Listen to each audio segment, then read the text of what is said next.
बिस्मिल्लाहिर्रहमानिर्रहीम इय्याक नअबुदु व इय्याक नस्तईन। तो गाइज़ अभी आलमोस्ट रात के 1:30 बज रहा है। मैंने सोचा चलें यार वीडियो बना लें जो हम pharma on your finger tips की हमने सीरीज़ शुरू की। अभी आलमोस्ट मैं 4th वीडियो बनाने लगा हूँ। पहली वीडियो में मैंने ये जनरल से जितने को मुझे निमोनिक्स आते थे ना, वो मैंने सारे के सारे डिस्कस कर दिए। होप सो कि आपको काफ़ी उसकी ना मदद मिलेगी और इस तरह अगर आप हल करेंगे तो इंशाल्लाह आपको मैक्सिमम चांसेस है कि अच्छे मार्क्स मिल जाए। मेरा ये एक्सपीरियंस है। सही है। अभी जो है ना वो आयोनाइजेशन के ऊपर मैंने छोड़ा था लास्ट टाइम, तो यहाँ पे जो है ना वो ये ठीक हो गया। आयोनाइजेशन बेसिकली क्या है, हम ड्रग की आयोनाइजेशन क्यों करते हैं। अगर किसी न्यूट्रल ड्रग जो मैंने कहा था वो था बेसिक ड्रग्स थी, ऐसे ही जाना ठीक है। अब अगर उसको आयोनाइज कर देंगे तो वो क्या हो जाएगी, वाटर सोल्यूबल हो जाएगी। मतलब न्यूट्रल से उसको या पॉजिटिव में या नेगेटिव में कर देंगे तो वो क्या हो जाएगी, वाटर सोल्यूबल हो जाएगी। तो अगर किसी पर्सन ने लिपिड सोल्यूबल ड्रग खा ली तो उसकी हम आयोनाइजेशन करवा देंगे उसको, तो उसकी टॉक्सिसिटी हमने कम करनी है ताकि उसको मेटाबोलाइज करके जल्दी से एक्सक्रीट कर लिया जाए बॉडी से। यही बात होगी ना, जो वही बात कर रहा है कि आयोनाइजेशन क्या है कि हमने ड्रग को किसी भी ड्रग को जो है ना वो आयोनाइज करना है to make it water soluble. सही हो गया। वाटर सोल्यूबल करके फॉर एलिमिनेशन, ठीक है। वाटर सोल्यूबल क्यों किया हमने, फॉर एलिमिनेशन, क्योंकि उसकी टॉक्सिसिटी हमें नहीं चाहिए, ठीक है। Elimination from the body by, कैसे, by disturbing its neutral form. सही है, disturbing its neutral form to decrease the drug toxicity, ताकि हम टॉक्सिसिटी को हर सूरत कम कर सकें।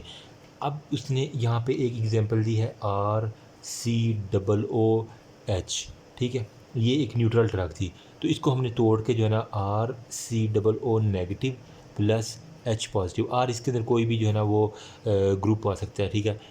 मिथाइल ग्रुप हो गया या कभी, ये H जो है ना ये हमारे पास प्रोटॉन है, ये पॉजिटिव हो गया और ये वाला नेगेटिव हो गया। अब ये देखो, ये पेंसिल किधर गई, ये थे हमारे पास न्यूट्रल, ये इसको मैं कह देता हूँ अनचार्ज, या इसको हम कह देता हूँ अनआयोनाइज्ड भी हम कह सकते हैं ना, ठीक है। तीनों नाम इस ड्रग के हैं। न्यूट्रल, अनचार्ज या अनआयोनाइज्ड ड्रग को हमने किसके अंदर कर दिया है, आयोनाइज्ड ड्रग के अंदर, जो कि वाटर सोल्यूबल है, या फिर इसको कह देंगे चार्ज्ड, ठीक है, जो कि क्या है, अब हमारे पास हो गई है वाटर सोल्यूबल हो गई। तो ये एक कॉन्सेप्ट था आयोनाइजेशन का ड्रग से रिलेटेड जो बताना बहुत ज़रूरी था। ये वाली थी लिपिड सोल्यूबल जो कि न्यूट्रल थी, जो जब वो उसको हमने पोलर कर दिया, आयोनाइज कर दिया, तो वो वाटर सोल्यूबल होगी। ओके हो गया। नेक्स्ट हमारे पास आ जाता है एच इक्वेशन, हेंडरसन हेज़लबर्ग इक्वेशन। आपने ये केमिस्ट्री के अंदर भी पढ़ा होगा, तो मैं इसका सिंपली मैं बता देता हूँ कि इसने इक्वेशन में क्या बताया। इस इक्वेशन के मुताबिक वो कहता है कि जो हमारे पास pKa माइनस pH जो है ना वो किसके इक्वल है, log into protonated form of drug over unprotonated, ठीक है।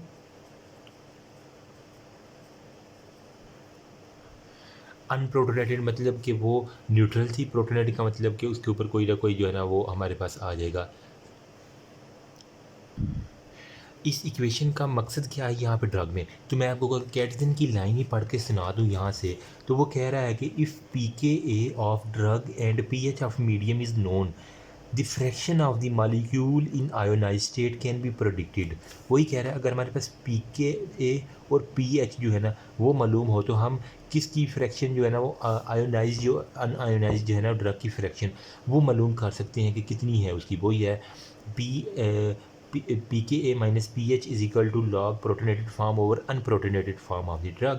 Simply protonated mean association with the proton, मतलब हाइड्रोजन है। दिस फॉर्म ऑफ इक्वेशन है जो ना दोनों बोथ अप्लाई करती हैं बोथ एसिड और बेसिक ड्रग्स के लिए। तो ये एक छोटा सा कंसेप्ट था जो आपको एच इक्वेशन के अंदर जो है ना वो समझना बहुत ज़रूरी था। अब इसके अंदर देखो ना, वीक एसिड के लिए अगर यहाँ पे मैं दिखा दूँ कि हमने उसकी आयोनाइजेशन जब करवानी है ना, ठीक है, वो कह रहा है कि वीक बेसिस आर आयोनाइज्ड, जितनी भी वीक बेसिस है ना अब वो आयोनाइज है। देयर फॉर मोर पोलर, जिसकी आयोनाइजेशन ज़्यादा होगी, ठीक है, मतलब कि वो आयन के अंदर कन्वर्ट हुआ है तो वो पानी को खींचेगी की तरफ, वो पोलर हो जाएगा और मोर वाटर सोल्यूबल हो जाएगा। सेम वही बात कर रहा है। जब भी व्हेन दे आर प्रोटोनेटेड हो गया, weak acid are not ionised and so are less water soluble when they are protonated. Simply कह रहा है कि जो भी वीक बेसिस है ना, ये सपोज करें ये एक वीक बेस है, ठीक है, वो क्या होगी, वो आयोनाइज्ड होगी, उसके ऊपर कोई ना, जो भी वीक बेस होती है उसके ऊपर चार्ज होगा। ये एक आपने बात हमने पहले से बांध लेनी है। जितनी भी वीक बेसिस हैं उसके ऊपर चार्ज होगा, वो क्या होगी, ज़्यादा वाटर सोल्यूबल होगी, क्योंकि चार्ज इसके ऊपर आ गया तो वो वाटर सोल्यूबल हो जाएगी। वीक एसिड जो है ना, ये वाला, ये क्या है, अनचार्ज है, प्रोटोनेटेड है, मतलब इसके पास प्रोटॉन है, ठीक है।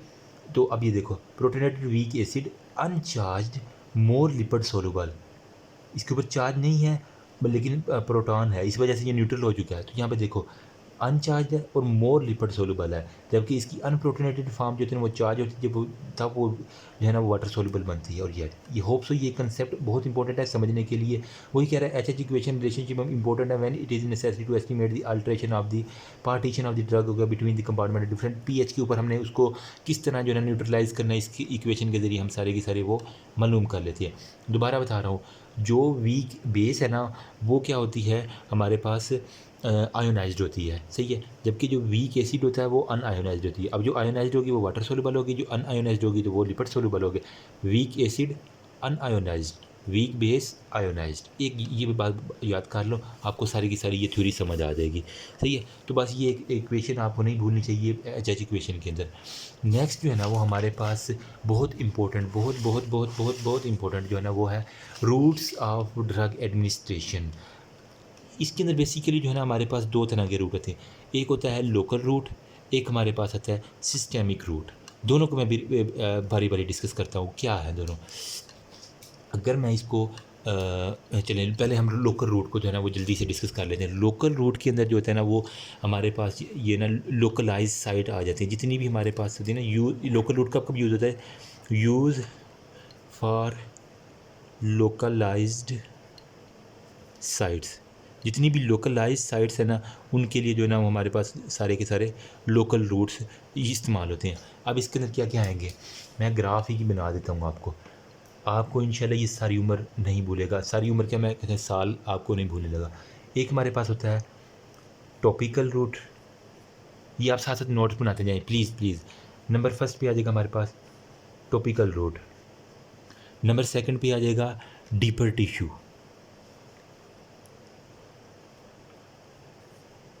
Deeper tissues. एक हो गया टॉपिकल, एक हो गया हमारे पास डीपर टिश्यू, परेशान नहीं होना। और नंबर 3 पे हमारे पास जो रूट होता है ना वो कौन सा होता है, वो होता है आर्टीरियल सप्लाई।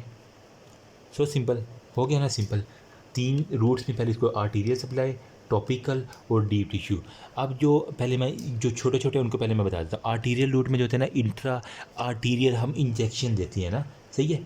आप बता देंगे यहाँ पे इंट्रा आर्टीरियल इंजेक्शन के ज़रिए हम ना ड्रग की एडमिनिस्ट्रेशन करवा देते हैं, ये इसकी कहानी ख़त्म होगी। डीपर टिश्यू की क्या है, जितना भी इंट्राथीकल इंजेक्शन जो होती है ना, इंट्राथीकल इंजेक्शन वो हम किस रूट से देते हैं, हम डीपर टिश्यू के साथ। जिस तरह इसकी मैं एग्जांपल देता हूँ, आपको जो है ना वो लिग्नोकेन इंजेक्शन जो है ना वो हम डीपर टिश्यू में देते हैं। लिग्नोकेन इंजेक्शन आप बता देंगे यहाँ पे सिंपली। अब कहानी जो है ना वो इम्पोर्टेंट है। टॉपिकल में क्या है, हमारे पास दो तरह की चीज़ें आ जाती हैं। टॉपिकल को मैं मज़ीद 2 में डिवाइड कर रहा हूँ, देखो गौर से देखिएगा। एक को मैं कर रहा हूँ स्किन के अंदर, मतलब टॉपिकल में सुपरफिशियल ये करें ना।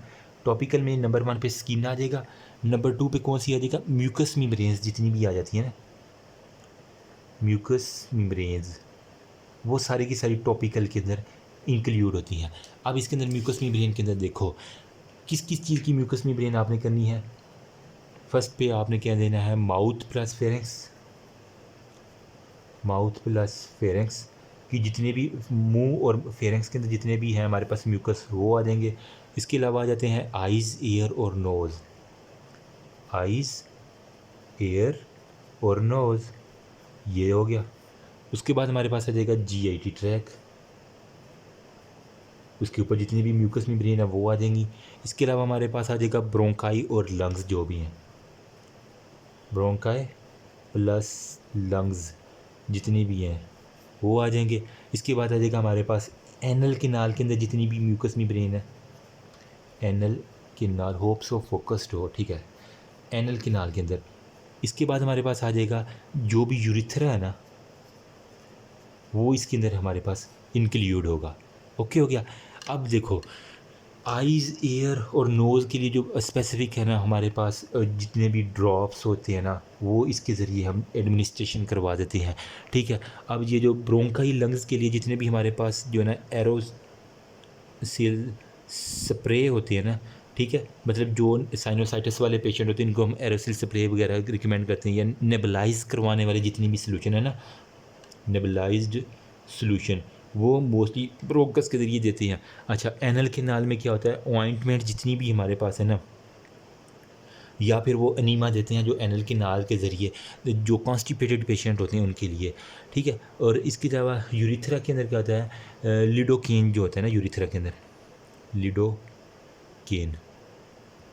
और एयर हो गया, आई के अंदर ये हो गया, और नोज़ के अंदर जो होता है ना हमारे पास नेज़ल आप स्प्रे यहाँ पे लिख दें, तो ये इंपॉर्टेंट बोर्ड आप लिख देंगे तो एग्ज़ाम के लिए जो ना वो बेस्ट हो जाएंगे, ताकि एक अच्छा सा इंप्रेशन पाड़ दें। ये था हमारे पास local route, topical, deeper, arterial, arterial भी इंट्रा आर्टीरियल, इंट्राथीकल में लिग्नोकेन इंजेक्शन, बाकी स्किन और म्यूकस, म्यूकस में mouth, eye, GIT, bronchi, anal, urethra. अब आते हैं हम सिस्टेमिक रूट के ऊपर। बहुत आसान है। ड्रग जो होता है ना वो अब्जॉर्ब होती है into the blood and distributed all over including action through the circulation. Systemic का पहले तो आपने लिखना है ना कि रूट होता क्या है। आप लिखेंगे ड्रग इज़ एब्जॉर्ब्ड, पहले वो अब्जॉर्ब हुई किसके अंदर, ब्लड के अंदर, इनटू ब्लड, ब्लड के अंदर हमने अब्जॉर्ब करवा ली ड्रग। उसके बाद हमने डिस्ट्रीब्यूट इसको करवाना है ब्यूटेड ऑल ओवर, पूरी जगह ब्लड जहाँ जहाँ जाएगा वहाँ वहाँ पे ड्रग ने डिस्ट्रीब्यूट हो जाना है, including site of action through circulation.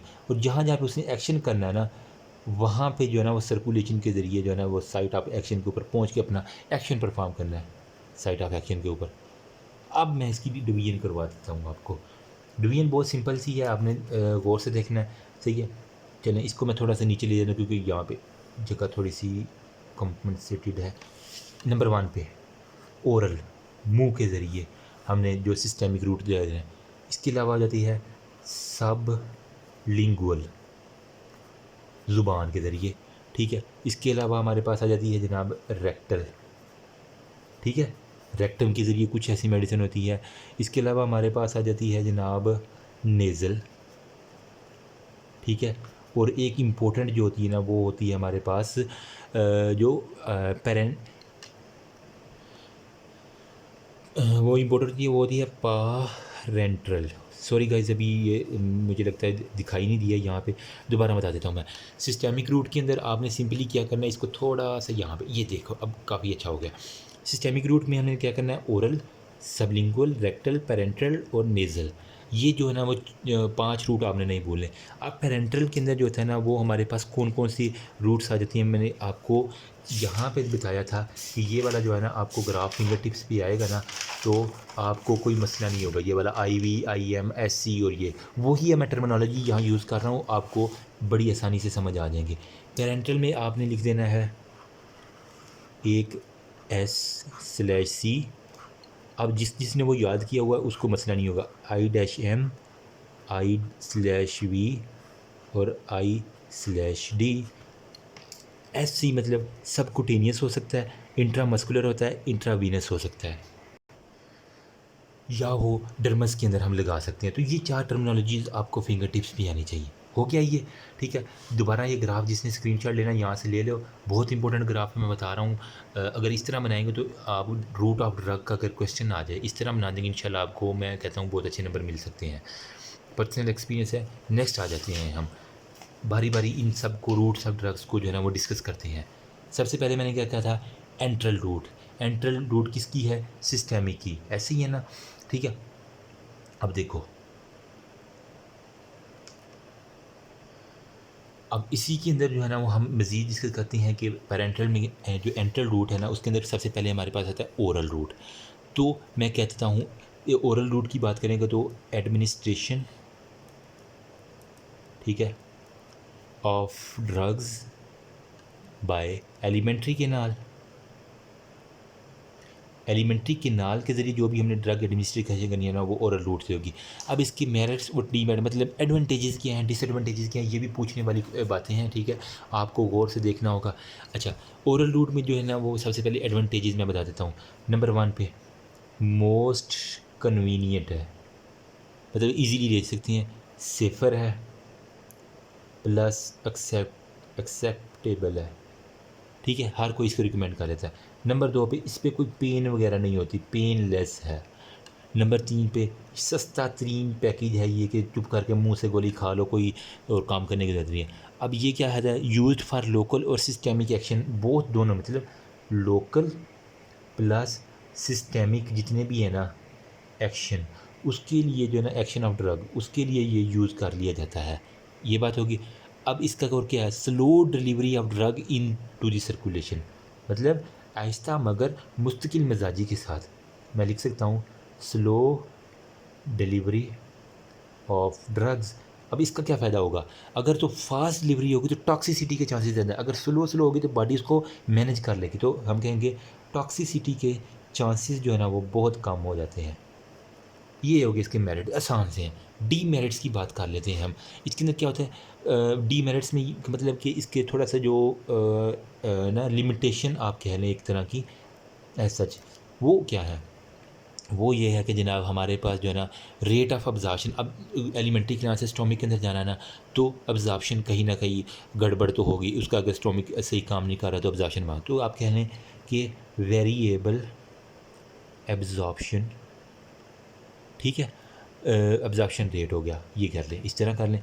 Number 2 पे आप कह लें इरिटेशन हो सकती है, जितनी भी म्यूकोजल एलिमेंट्री केनाल की म्यूकोजल है ना वहाँ पे कुछ ड्रग होती हैं जो इरिटेशन काज करते हैं, इरिटेशन हो सकती है। नंबर 3 पे जो है ना वो ड्रग में अंडरगो एक्सटेंसिव हेपेटिक मेटाबॉलिज्म, मतलब फर्स्ट पास इफेक्ट जो होता है ना वो कभी की कुछ ड्रग्स का जो होता है ना वो ज़्यादा हो जाता है। अब इसके अंदर क्या होता है, एक्सटेंसिव हिपैटिक मेटाबॉलिज्म। ओके हो गया, एक ये इसका एडवर्स इफेक्ट है। अब नंबर 4 पे आप कभी भी एमरजेंसी की सिचुएशन में मुंह से ड्रग नहीं दे सकते, तो नॉट एप्लीकेबल फॉर एमरजेंसी। ठीक है, एमरजेंसी के अंदर आप कभी भी मुंह से ड्रग नहीं देंगे। अगर एक एपिलेप्टिक पेशेंट है तो उसको आप एमरजेंसी में मुंह से ड्रग तो दे ही नहीं सकते, सवाल ही नहीं पैदा होता, वो उसका लंग्स के अंदर इन्फेक्शन से मर जाएगा वो। नंबर 5 पे ये जो है ना वो अनकॉन्शियस और अनकॉपरेटिव पेशेंट के अंदर, मतलब एक पेशेंट खा ही नहीं रहा ड्रग या फिर अनकॉन्शियस है, वो बेहोश है, तो आप कैसे देंगे, तो ये not applicable for uncooperative plus unconscious जो जितने भी पेशेंट हैं उनको आप नहीं दे सकते ये। उसके अलावा डाइजेस्टिव सिस्टम के कुछ एंजाइम होते हैं, ठीक है, डाइजेस्टिव सिस्टम एंजाइम्स, वो जो है ना वो ड्रग्स को, कुछ ऐसी ड्रग्स होती है उसके ऊपर एक्ट करके फ़ौरन उसको तोड़ मोड़ के परे मार देते हैं। ये हो गया इसकी डीमेरिट्स। अब डोजेज फार्म जो होता है ना वो लिक्विड डोज हो सकती है, जिस तरह सिरप हो गया या कोई मिक्सचर हो गया, जो सॉलिड हो सकती है, टैबलेट्स हो सकती हैं, ओरली ये दम देते हैं, मतलब आप कह सकते हैं या तो लिक्विड में सिरप आप कह लें या सॉलिड में कह लें, कोई भी ड्रग जो है ना वो मेडिसिन की फॉर्म में आप दे सकते हैं। ये हो गया ओरल की एडमिनिस्ट्रेशन डोजेज फार्म। नेक्स्ट है सबलिंगुअल, मतलब लिंगुअल जहाँ भी लफ्ज़ आए आपने ज़ुबान के ऊपर फोकस करना है, मतलब आप कह दें कि बेनेट्स दी टोंग, ज़ुबान के बिल्कुल नीचे। अब इसके अंदर क्या होगा, मेरिट्स और डीमेरिट्स वही हम डिस्कस कर लेते हैं। रैपिड एक्शन जो होता है ना वो इसका सबसे पहले मेरिट करते हो ना, कार्डिक पेशेंट को मोस्टली ये रूट के अप्लाई किया जाए, जिन्हें होते हैं ना एंजाइना के पेशेंट, उनको हम एनजीसीड देते हैं ताकि वो पेन किलर भी हो। इसके अलावा थ्रोम्बोलाइटिक ड्रग्स दी जाती हैं ताकि वो जल्दी से एक्शन करें, क्योंकि ज़ुबान के नीचे लिंगुअल वेन्स होती हैं, लिंगुअल वेसल्स होती हैं जो जल्दी से जल्द जो है ना ऑब्जर्व कर लेते हैं। तो मेरिट्स में लिख देता हूँ कि इसके जो मेरिट है ना वो रैपिड एक्शन है, नंबर 1 सबसे इंपॉर्टेंट, जल्दी जल्दी लिखता हूँ, रैपिड एक्शन है। नंबर 2 पे इफ़ेक्ट ऑफ ड्रग जो होता है ना वो ज़्यादा होता है, ठीक है, जिस तरह आप एग्जांपल दे दें नाइट्रोग्लाइसरीन इन एंजाइना पेक्टोरस। एंजाइना पेक्टोरस के जितने भी पेशेंट हैं ना उनके अंदर आपने नाइट्रोग्लिसरीन दे देने की मेरिट्स हो गया। नेक्स्ट हमारे drug can be spitted out to eliminate the effect, मतलब अगर हमने इफेक्ट को ख़त्म करना है ना तो हमें कोई और एक्सटर्नल सोर्स चाहिए, उसको स्पिट कर देना है, मतलब अगर उसकी टॉक्सिसिटी हो रही है तो उसे कहेंगे ज़ुबान से निकाल दे वो ड्रग, बस हमें इतना इफेक्ट चाहिए। Drug can be spitted out, एक ये हो गया, टू एलिमिनेट दिस इफेक्ट हो गया। Absorb directly into the circulation, इसका एक ये फ़ायदा है, डायरेक्टली इन सर्कुलेशन में वो चला जाता है। उसके अलावा ओनली लिपिड सोल्यूबल और non irritating drug can be given, सिर्फ वही ड्रग देते जो न्यूट्रल होती हैं, मतलब कि लिपिड सोल्यूबल हो। होप सो यार ये फोकस्ड हो, इसको पता नहीं है फोकस को क्या है। लिपिड सोल्यूबल हो प्लस वो क्या हो, नॉन इरिटेटिंग हो। अगर इरिटेटिंग होगी तो फ़ौरन उसकी ज़ुबान पर जलन होगी, इस वजह से नॉन इरिटेटिंग ड्रग्स देते हैं। उसके अलावा no destruction of the digest, मतलब इसका फर्स्ट पास इफेक्ट और डाइजेस्टिव इंजाइम से कोई ताल्लुक नहीं है। No effect of irritation in alimentary canal, ठीक है, मतलब डाइजेस्टिव जूसेस के ऊपर इसका कोई इफेक्ट नहीं होता। बस ये एक इसके फ़ायदे ये हैं। नुकसान क्या है? नुकसान ये है कि अगर हमने काफ़ी बड़ी मिकदार में डोज लेनी है तो वो हम ज़ुबान के नीचे कभी भी नहीं रखेंगे, ठीक है। Not used for large doses, ठीक है, लार्ज डोजेज के लिए नहीं कर सकते। और इसके अलावा हम फ्रीक्वेंटली, मतलब बार बार ज़ुबान के नीचे नहीं रख सकते क्योंकि वो वेसल को डैमेज कर सकती है। इसके अलावा एक्सेस सलाइवेशन और इरिटेशन हो सकती है ओरल म्यूकोजा, मुंह के अंदर जो भी म्यूकोजा आती है ना, तो ये बार बार करवाने से जो है ना वो इरिटेशन हो सकती है, प्लस एक्सेस सलाइवेशन, ठीक है, उसको थूक बहुत ज़्यादा आएगी। तो ये इसके जो चंद डीमेरिट्स है, ये सबलिंगुअल के। होप सो यहाँ तक आइडिया होगा। अगर फिर भी किसी को मसला है तो वो पूछ ले। ओरल के पहले में हमने डिस्कस किए हैं मेरिट और डीमेरिट्स, फिर हमने किए हैं सबलिंगुअल के। अभी मैं चल रहा हूँ जो हमारे पास रेक्टल है ना, बहुत इंपॉर्टेंट है ये, वाई के अंदर भी पूछे थे। क्या करते हैं हम, ड्रग को सिंपली पुट करते हैं इन रेक्टम, वहाँ से जो है ना वो अब रेक्टम भी आपने पढ़ा होगा, एब्डोमेन पेल्विस के superior rectal artery, middle rectal और इन्फीरियर रेक्टल आर्टरी, इसी तरह superior rectal vein, middle rectal vein और इन्फीरियर रेक्टल वेन, आपको वो थोड़ा सा नॉलेज रिकॉल करना पड़ेगा। तो अब रेक्टल के अंदर जो होते हैं ना वो मेरिट्स और डीमेरिट्स हम डिस्कस कर लेते हैं। देखो जो है ना ड्रग इरिटेंट जो स्टोमिक की होती है ना, drug causing irritation to stomach, जो हम मैदे के लिए फेवरेबल नहीं है वो हम रेक्टम के अंदर उसके सिंपली रख देते हैं, ठीक है। तो रेक्टम क्या करता है, उसको ऑब्ज़र्व करता है और उसको ब्लड सर्कुलेशन के अंदर ले जाए। जिस तरह की एग्जांपल दे तो मैं आइंडो आइंडोमेथासिन जो होते हैं एक ड्रग है जो हम रेक्टम के जरिए देते हैं, जो कि स्टोमिक एक्सेप्ट ही नहीं करता इसको। और इसके अलावा एम्फियो फाइलिन एक ड्रग, हाँ ये भी थी, मुझे अभी याद आ गई। नहीं यार क्या नाम था उसका, अमाइनो फाइलाइन, एक ये ड्रग जो है ना, ये हम जो है ना वो स्टोमिक के अंदर नहीं दे सकते, इस वजह से हम इसको देते हैं किसके ज़रिए, रेक्टम के ज़रिए। और इसके अलावा इसका जो है ना वो अनकोऑपरेटिव और अनकॉन्शियस जो होता है ना वो दिए जा सकते। अगर पेशेंट जो है ना वो अनकोऑपरेटिव या बेहोश पड़ा हुआ है तो अनकोऑपरेटिव प्लस अनकॉन्शियस पेशेंट को हम इजीली दे सकते हैं, एक ये फ़ायदा हो गया हमारे पास।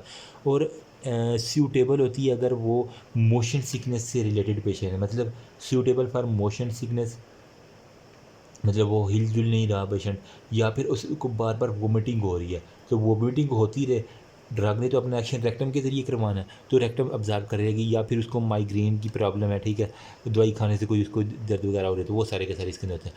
और इसके अलावा जो है ना लोकल इफेक्ट जो होता है ना, इसके लिए भी इस्तेमाल, जिस तरह बाउल्स इवैक्यूएशंस, ठीक है, मतलब कॉन्स्टिपेटेड पेशेंट के अंदर जो है ना वो रेक्टम के अंदर दी जाती है, जिस तरह एनीमा हो गया, तो वो सारे के सारे। डीमेरिट्स इसके थोड़े से डिस्कस कर लेते हैं। डीमेरिट इतने खास नहीं है, लेकिन जो कहते हैं ना वो पेशेंट के अंदर जो है ना वो साइकोलॉजिकली जो है ना वो एक एम्बेरसमेंट होती है, ये नेचुरल बात है, ठीक है। ऐसे पेशेंट जो होते हैं ना वो एम्बेरस, शर्म महसूस करते हैं कि किसी ने उनकी रेक्टम के अंदर जो है ना वो मेडिसिन रख दी है। अच्छा, इसके अलावा हमारे पास जो होते हैं ना कभी कभार रेक्टल की जो होता है ना वो इन्फ्लामेशन देखने में आई हुई है, मतलब रेक्टम की जो म्यूकस है ना उसकी रिपीटेड यूज़ की वजह से, ठीक है। और अब्जॉर्प्शन कभी कभार जो है ना वो हमें इम्परफेक्ट जो होता है ना वो इम्परफेक्ट भी हो सकती है बार बार यूज़ करने की, क्योंकि वो इरिटेशन हो गई है।